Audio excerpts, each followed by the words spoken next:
Hi, I'm Alexa Porpora. It is currently 2:58 p.m. on Thursday, May 6th, and today I'll be speaking about how detrimental fast fashion is to the environment.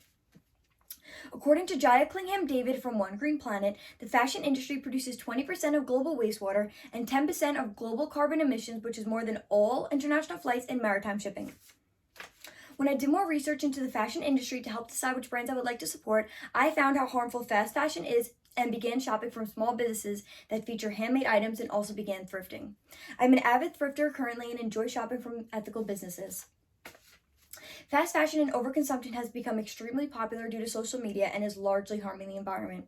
Some solutions to this are shopping secondhand or from small businesses because it can help slow fashion production down and reduce waste. I will discuss how fast fashion is getting worse due to the perpetuation of trends via social media.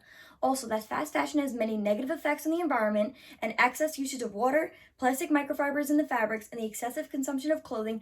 I will also talk about how thrifting and shopping from small businesses can help lower your carbon footprint. I will begin by discussing how fast fashion became popular via social media and how clothing prices are so cheap due to poor production. Fast fashion became extremely popular within the consumer market because they are constantly producing trendy items for cheap prices. According to Rachel Bick from Biomed Central, fast fashion pertains to how fast a designer can get clothes off the runway and onto a clothing rack for normal consumers. With the rise of globalization and the growth of a global economy, supply chains have become international, shifting the growth of fibers, the manufacturing textiles, and construction of garments to areas with cheaper labor. The areas that provide cheaper labor are China and Bangladesh. The workers work in sweatshops and get paid very poorly. Increased consumption patterns have also created millions of tons of textile waste in landfills and unregulated settings. One of the reasons for the rapid rise of fast fashion is social media. Social media has led to trends only lasting for a short amount of time, which leads to fast fashion companies producing more clothing and having so much waste due to ever-changing trends.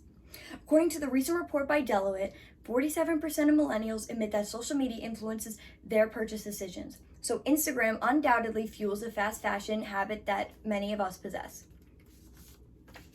Fast fashion brands benefit from social media by snooping on their competition, engaging with millions of consumers, and parading their latest trends constantly.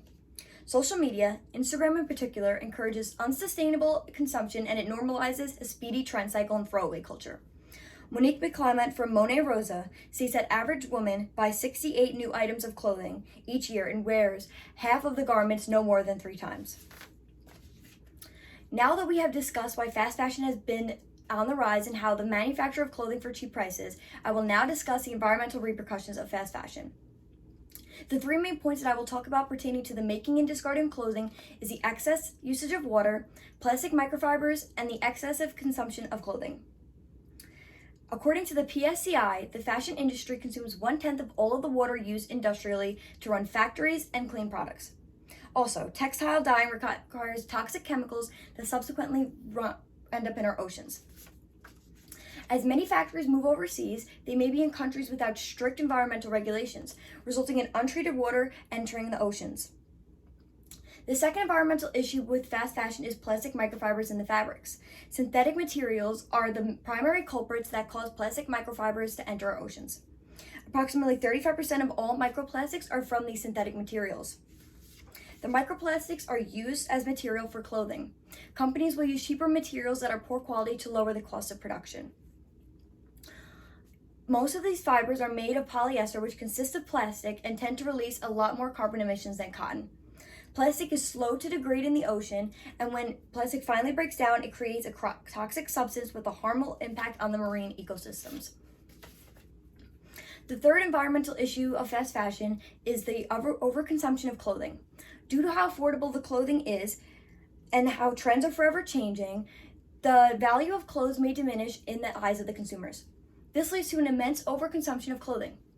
As of 2019, the current report shows that 62 metric tons of apparel were consumed globally. PSCI claims that 2 main concerns of overconsumption involves piles of clothing and landfills and incarcerated clothing. When landfills fill up, the clothing needs to be incinerated, and this process poses multiple health, public health, and environmental dangers to large amounts of poisonous gas are released of burning landfill.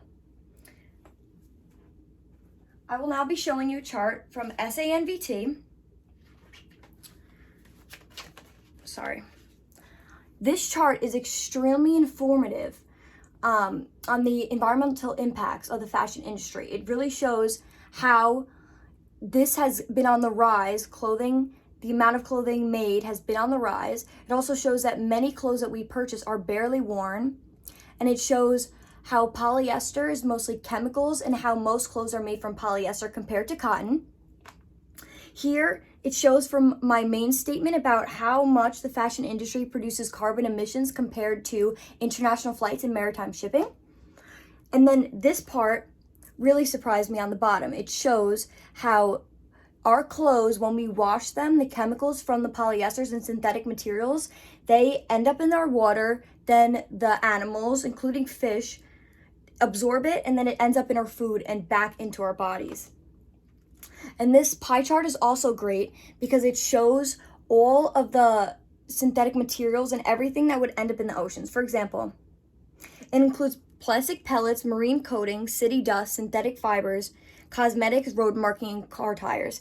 And the biggest part, the white part, is synthetic fibers compared to everything on that chart. It is the most detrimental.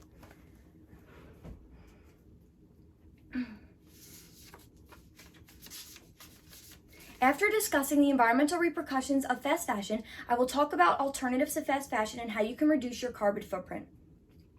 Thrifting, supporting small businesses, and buying from ethical or sustainable brands can allow you to not buy into quick-moving trends and lower the use of harmful materials to produce clothes for fast fashion.